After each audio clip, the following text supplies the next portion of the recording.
This is a quick and fairly simple baby blanket that I made. I came up with the pattern myself. I couldn't really find anything that I wanted, so I just improvised. I thought since it worked out so well, I would go ahead and share the pattern with you.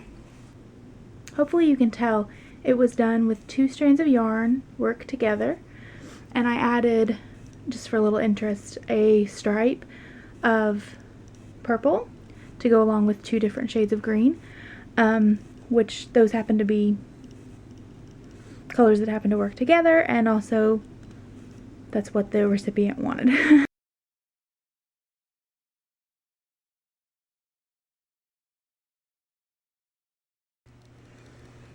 Alright, for this project I am using these yarns.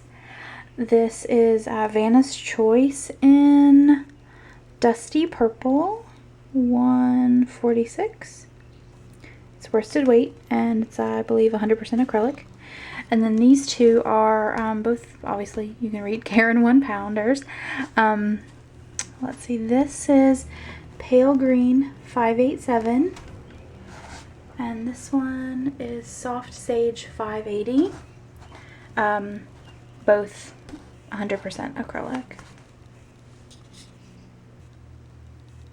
This is the hook that I'm using. It's a size N or 10 millimeter Afghan hook. This one is bamboo, but it doesn't really matter what the material is made out of. The first step of the pattern calls for you to chain 80 using both strands of yarn. That's what I did. I chained loosely. It just gives you a little bit more space since you're working with a larger hook, and with 2 strands of yarn I like to chain pretty loosely when I do that. So you can see this is what it looks like when it's together. It puts a little bit of variation in the color, like once the whole project is done, which you will be able to see. Alright, so I'm going to be working this in the half double crochet stitch. So since I've already chained 80, I'll go ahead and work my first stitch. Since this pattern is going to be worked with the half double crochet stitch, that's what I'm going to do. I will put links to, the stitches that I use, or that I'm using. Alright, so I will go ahead and show you though. You yarn over once, and then you insert it into the third the third chain from the hook, not including the one that's on your hook. So 1, 2, and 3. So you yarn over,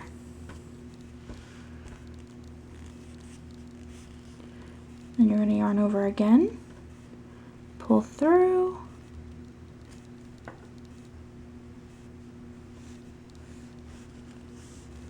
and then you yarn over and pull through all 3 stitches.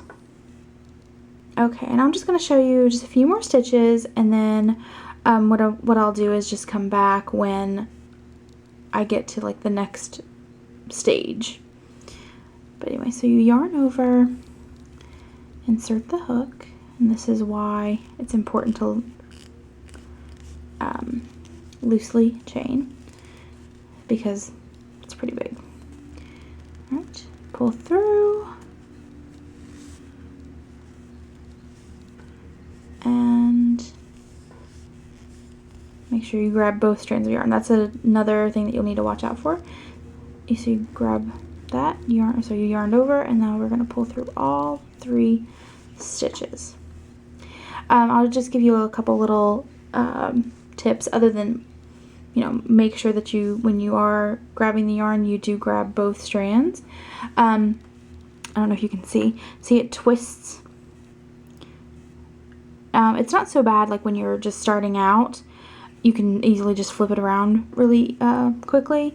What I do is, once it gets to a point, like this actually isn't even the worst for me, like this isn't the point where I would actually do anything, but I'll show you. You can either just flip your work, just kind of rotate your work, making sure that you keep the yarn where it needs to be, or what's usually easier if you have smaller skeins of yarn, where I'm using the really giant ones, so rotate them. As you can see, these are big, so it takes a lot of practice. Normally I don't really have, it doesn't really bunch up too much. I think the reason that it's like this so quickly is just because I was twisting stuff around. One easy way to do it is to kind of make it go really quickly. See, I brought it down to where it's mostly twisted there at the bottom, and then I will use that all in one to do the next stitch. And for some reason, I guess this one was a little tighter. All right. And then you yarn over again.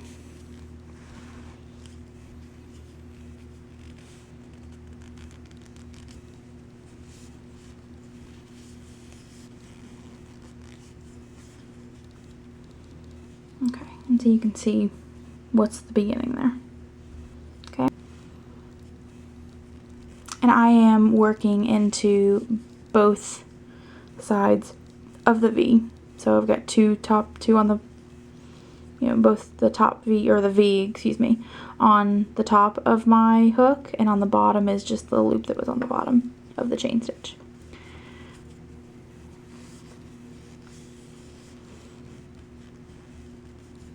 Alright, now I'm going to go ahead and work my way across, and I will be back when I'm done.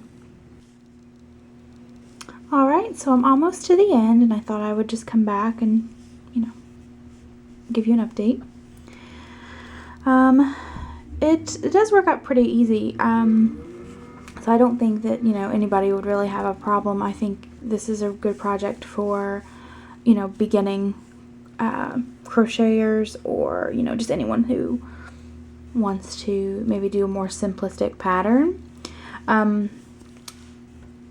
Yeah, it actually does go pretty quickly. Alright, so this is the last one on this row.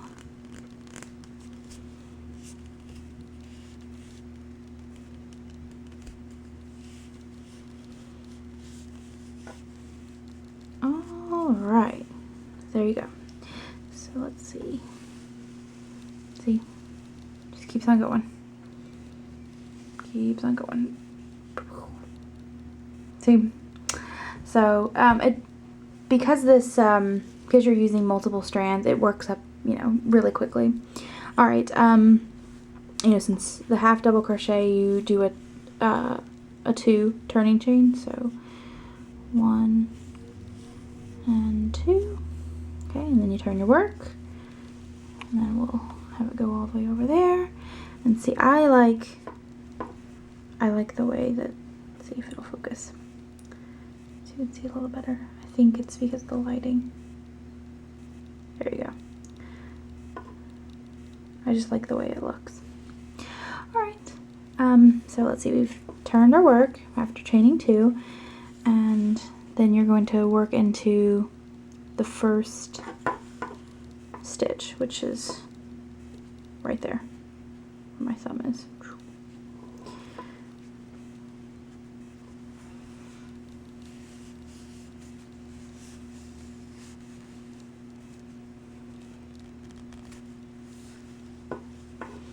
Okay, and then you just continue to go all the way across.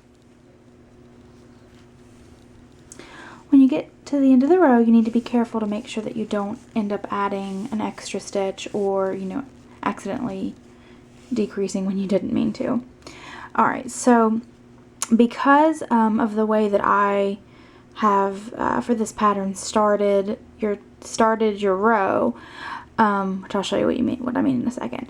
But because I've done that, you need to work into this right here.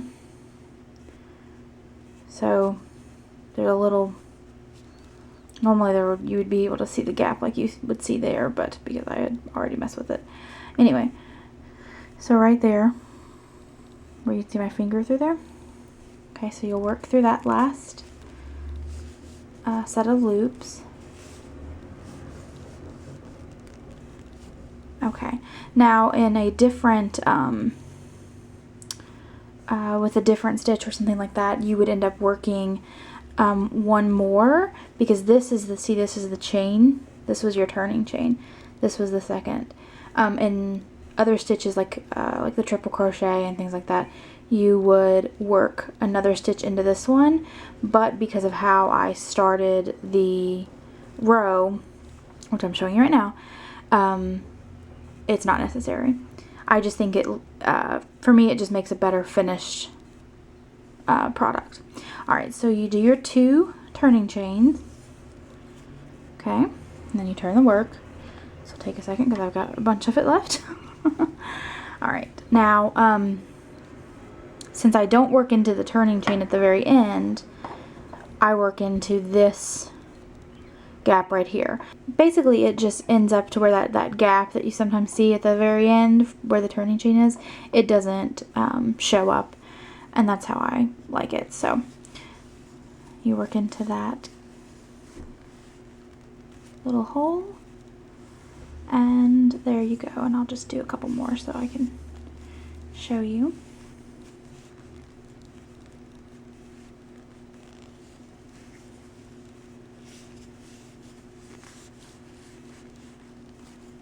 Okay, see what I mean? Now if I had skipped that stitch, there would have been a bigger gap there. It would have been like stretched out, and I just think that when it's all said and done, it just looks more even. Alright, so now I have done 5 rows in half double crochet, and I'm almost at the end, and I wanted to show you how to change your yarn, change colors. Alright, so you're going to go ahead and work your stitch as you normally would. Since this is the half double crochet, you will obviously yarn over, insert the hook, yarn over, and pull through again. Now before you yarn over and pull through the final time, you're going to switch yarns. Now I am actually using I'm using just one skein of yarn, but I'm using both ends. Now since normally the center pull is usually a little bent, as you can see, I like to go ahead and snip off a couple of inches, just because I think it lays better at the end for the final product. Alright, and then, so I just work it as one. It's kind of a big mess, so you have to be a little careful, but you shouldn't have any really bad knots or anything. Alright, so you take it and you're just going to loop it over your hook like you normally would. Since I'm using 2 strands, it does become slightly more difficult, but it's not too bad. Alright, and then you're going to, kind of holding tightly, you can see I have it kind of secured between my fingers, you're going to pull through like you normally would, as if you were, if it was the original color. Alright, so there you go. Now if you need to adjust the length, like if you pulled it through and it's not long enough for weaving in purposes, whatever, you can pull more. Alright, now I like to take the original color and just pull just a little tight. Not too tight, you don't want it to look weird, but just a little tight. Now, if this weren't a baby blanket, I would probably just cut this off and then be done with it, but I'm going to do it differently. Because this is so long, I am going to cut the original yarn and just leaving yourself a bit of a tail. That's probably, I don't know, 4 inches. And just cut it off. Okay. And then show you here. So you're left with, turn it back over a little bit. You've got your 2 ends. I know it's kind of a jumble of yarn, but so you've got your 2 second color B ends, and your color A, which I guess it's A, B, and C, and D, but whatever. Now, because it's a baby blanket, I'm going to tie it in a box knot. This will show, you will be able to see, when you look at the finished product, you'll be able to see it, but I feel like because this is a baby blanket, it needs to be secure, and it's, you know, so close to the end that it's not going to make that big of a deal, at least in my vision. Okay, so I just tie it in a little bit of a knot, and then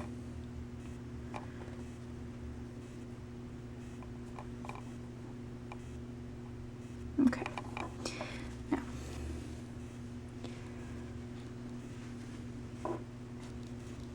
Now I have not made my turning chain yet, so you will want to go ahead and do that.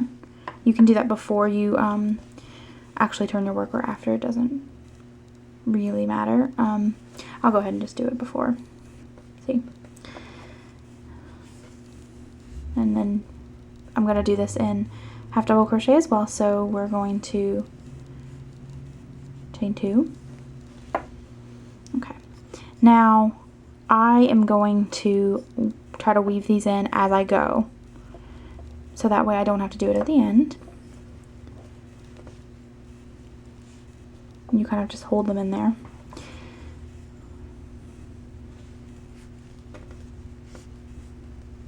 So you yarn over, you pull through, you're left with 3, yarn over, pull through all 3.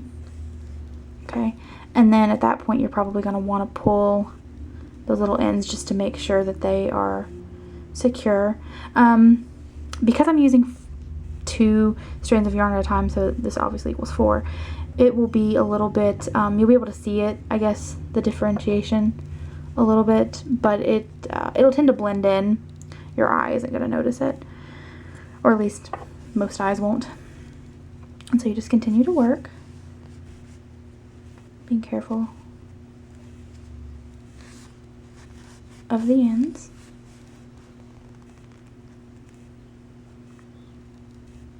And I think I grabbed one, so that's the reason you have to be careful.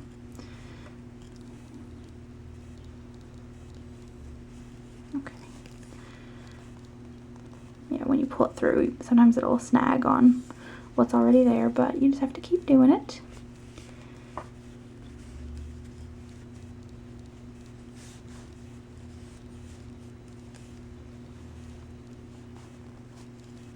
And I want to get through at least to this section.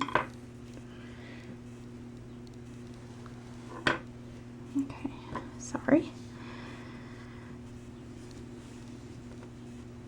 Okay. Now because I did the knot at the beginning, it isn't really going to matter if these are kind of uneven or whatever. You just need to make sure that you can, you hide them as best as you can. Okay, so you can see that's what the front looks like when you change the color, and this is the back. So you can see like that looks a little bit out of place, and what you can do if you get any like that it really bothers you, you can just use a tapestry needle and pull it out and work it through better, or whatever you feel is better. For me, I don't think it's that big of a deal. It's a baby blanket. It's going to get, you know, all kinds of stuff done to it. Alright, and then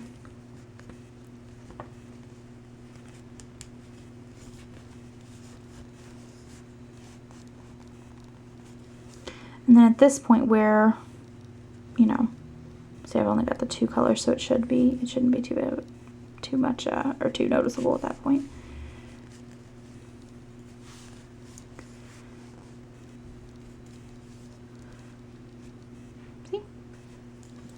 Alright, and then you will just continue to work this this color for 3 rows, and then you'll switch back to the original color. This is what your blanket should look like when you're done.